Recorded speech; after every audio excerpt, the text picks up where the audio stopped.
چلے الحمد لله رب العالمين والعاقبة للمتقين والصلاة والسلام على سيد المرسلين وعلى آله وصحبه أجمعين أما بعد أعوذ بالله من الشيطان الرجيم بسم الله الرحمن الرحيم إنا نحن نزلنا الذكر وإنا له لحافظون وقال تعالى في موضع آخر وإن تعدوا نعمة الله لا تحصوها صدق اللہ العظیم۔ میرے دینی بھائیوں، ان تمام نعمتوں میں آپ دیکھ لیجیے، چاند ہے، ستارے ہیں، زمین ہے، آسمان ہے، غرض یہ کہ ساری نعمتیں اللہ کی ہے جس کو آپ دیکھتے ہیں۔ تمام نعمتوں میں سب سے اہم نعمت اللہ نے ہمیں رات کو کیا دی ہے؟ زندگی دی ہے۔ یہ زندگی جو اللہ نے دیا ہے یہ اللہ کی ایک عظیم نعمت ہے۔ اگر یہ زندگی نہیں ہوتی تو ہم چاند کو نہیں دیکھتے، سورج کو نہیں دیکھتے، زمین کو نہیں دیکھتے، آسمان کو نہیں دیکھتے، یعنی کسی کو نہیں دیکھتے۔ دنیا کی کسی بھی نعمتوں سے ہمارا آپ کا سابقہ نہیں پڑتا اگر ہمیں اور آپ کو زندگی نہیں ملتی۔ تو گویا کہ اللہ تعالیٰ نے ہمیں اور آپ کو تمام نعمتوں کے مقابلے میں سب سے اہم نعمت جو دیا ہے وہ زندگی دیا ہے۔ اب جب جو نعمت جتنی عظیم ہوا کرتی ہے، ہمارے گھر کے اندر جو چیزیں جتنی اچھی ہوا کرتی ہے، جتنی عظیم ہوا کرتی ہے، ہم اس کی حفاظت اسی اعتبار سے کرتے ہیں اور اس کی حفاظت کا اہتمام کرتے ہیں۔ تو اللہ تعالیٰ نے ہمیں اور آپ کو جو زندگی دیا ہے تو اس زندگی کا یعنی کی حفاظت اور اس کے نظام کو بھی ہم کو اسی انداز میں کرنا پڑے گا۔ جتنی عظیم نعمت زندگی ہے ایسی اس کا اہتمام بھی ہم کو اسی انداز میں کرنا چاہیے۔ یہ اللہ تعالیٰ نے زندگی ایک عظیم نعمت دیا ہے، اس نعمت کی ہمیں قدر کرنی چاہیے۔ اور نعمت کی قدر کیا ہوگی دوستو؟ نعمت کی قدر یہی ہوگی کہ اللہ نے اور اس کے رسول نے جو ہمیں اور آپ کو پیغام دیا ہے اور جو ہمیں اور آپ کو بتلایا گیا ہے کہ کس طرح زندگی گزارنی ہے اور کس طرح اپنے سماج کے اندر، اپنے ماحول کے اندر، اپنے معاشرے کے اندر اپنی زندگی گزارنی ہے، اسی طریقے سے پر اگر ہم زندگی گزاریں گے تو اس زندگی کی جو نعمت ہے اللہ کی، ہم اس کی قدر کرنے والے ہوں گے۔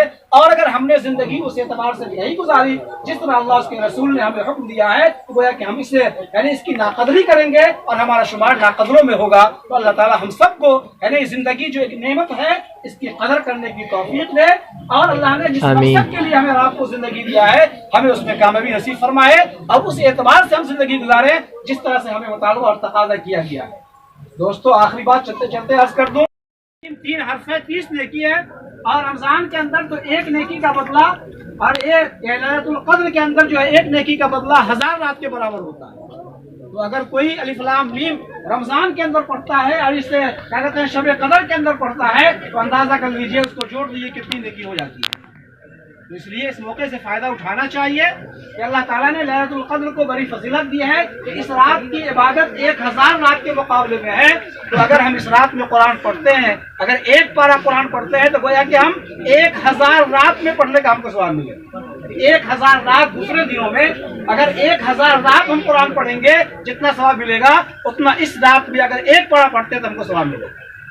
کتنی فضیلت ہے، اس موقع سے فائدہ اٹھانا چاہیے۔ تو بہرحال اللہ تعالیٰ نے ہمیں اور آپ کو بے شمار نعمتوں سے نوازا ہے، اس میں سب سے اہم نعمت جو اللہ کی ہے وہ اللہ نے ہمیں اور آپ کو یہ ہدایت دیا ہے قرآن کے ذریعے سے کہ ہم اور آپ اس کو پڑھ کر کے، اس کو سن کر کے، اس کو سمجھ کر کے ہدایت حاصل کریں تاکہ ہم زندگی صحیح طور پر گزار سکیں اور ہماری آخرت بھی سنور سکے۔ یہ قرآن کریم جو رمضان کے اندر پڑھا جاتا ہے یہ سلسلہ اور یہ نسبت بھی حاصل ہے کس کے؟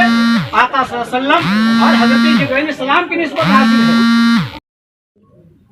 یہ کہیں گے آج یہ خوشی کا موقع ہے کہ اللہ تعالیٰ نے ہمارے آپ کو نسبت مسجد کی بنیاد پر یہاں جمع کیا ہے۔ یہ مسجد بظاہر آپ کو بہت جو ہے جھوپڑی لگ رہی ہے، لیکن اس کی نسبت بھی بڑی اونچی ہے۔ اللہ تعالیٰ نے اس کو یعنی مسجد نبوی اور مسجد حرام سے نسبت جوڑ دیا ہے۔ ساری مسجدیں جتنی بھی دنیا کے اندر مسجدیں ہیں ان تمام مسجدوں کا رشتہ اللہ تعالیٰ نے خانہ کعبہ سے جوڑ کے رکھا ہے۔ ان تمام مسجدوں کا رشتہ اللہ نے اپنے گھر سے جوڑ کے رکھا ہے۔ جو خانہ کعبہ جو سب سے پہلی یعنی اللہ کا گھر ہے، سب سے پہلا گھر ہے۔ تمام مسجدیں جہاں بھی مسجد تعمیر ہوتی ہے جہاں بھی مسجد قائم ہے، جہاں مسجد قائم ہو رہی ہے، ان تمام مسجدوں کا رشتہ اور تعلق اور نسبت جو ہے وہی خانہ کعبہ سے، اللہ کے گھر سے ہے۔ تو ظاہر ہے یعنی کہ جس طرح اللہ کے گھر کی عظمت ہے یعنی تمام گھروں کے مقابلے میں، ایسی ہماری بھی اس مسجد کی نسبت یعنی یقیناً تمام گھروں کے مقابلے میں سب سے عظیم اور بہتر ہے۔ کل تک کی زمین کے اوپر فصلیں اگ رہی تھی، نہیں سب لوگ جانتے ہیں کہ جہاں بھی مسجد کی تعمیر ہوتی ہے یا کسی بھی دینی ادارے کی تعمیر ہوتی ہے تو پہلے وہ زمین جو ہے یعنی ایسی ہی ہوتی ہے جہاں کہیں پانی ہوتا ہے، کہیں گڑھا ہوتا ہے، کہیں دھان ہوتا ہے، کہیں گندم ہوتا ہے، کہیں کھڑ ہوتا ہے، کہیں گنا ہوتا ہے، اس طریقے کے ضرورتوں میں اس کا استعمال ہوتا ہے۔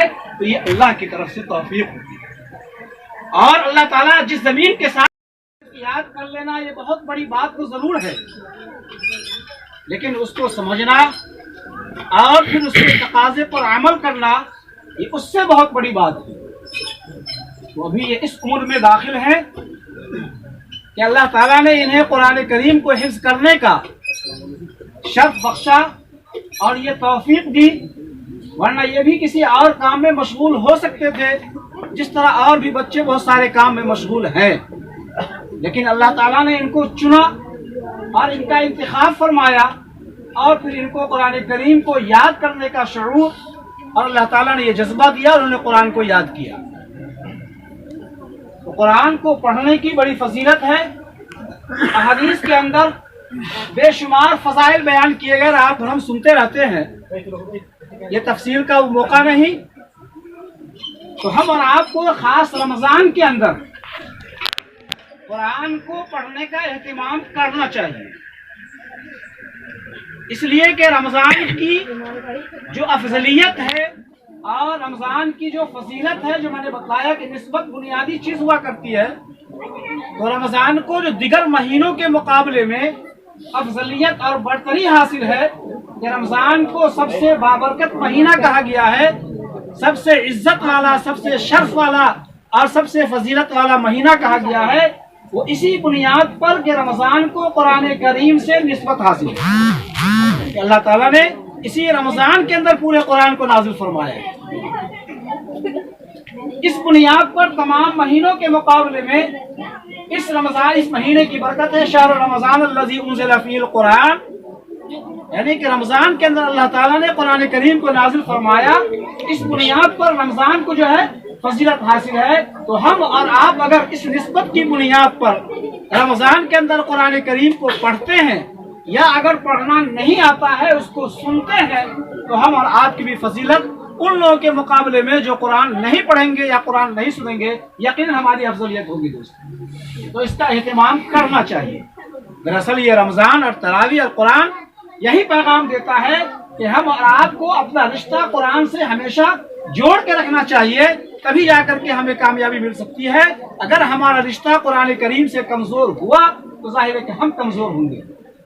اس لیے یہ رمضان ہمارا آپ سے مطالبہ کرتا ہے اور ہم آپ سے تقاضا کرتا ہے کہ ہمیں اور آپ کو رمضان کے اندر بطور خاص قرآن کریم کی تلاوت کرنی چاہیے، اور اگر تلاوت نہیں کر پاتے ہیں تو اس بات کا اہتمام ہو کہ اگر کوئی پڑھنے والا ہو تو اس کے یہاں پر ہم کو سننا چاہیے۔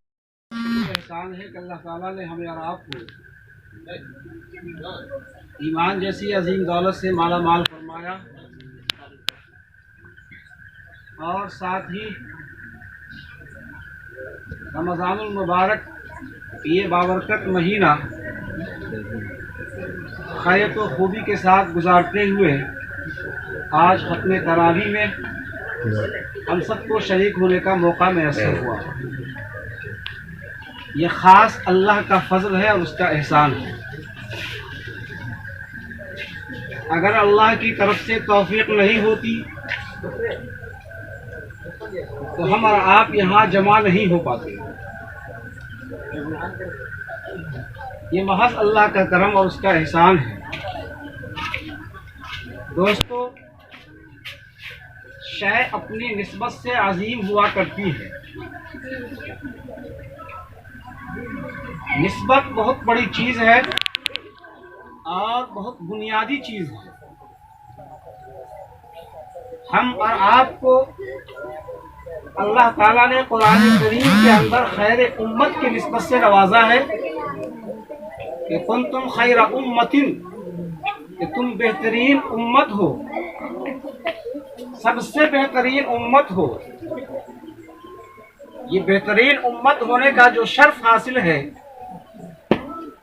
یہ اس بنیاد پر کہ ہمیں اور آپ کو آقا صلی اللہ علیہ وسلم کی امت میں ہونے کا شرف حاصل ہے، اس کی نسبت حاصل ہے۔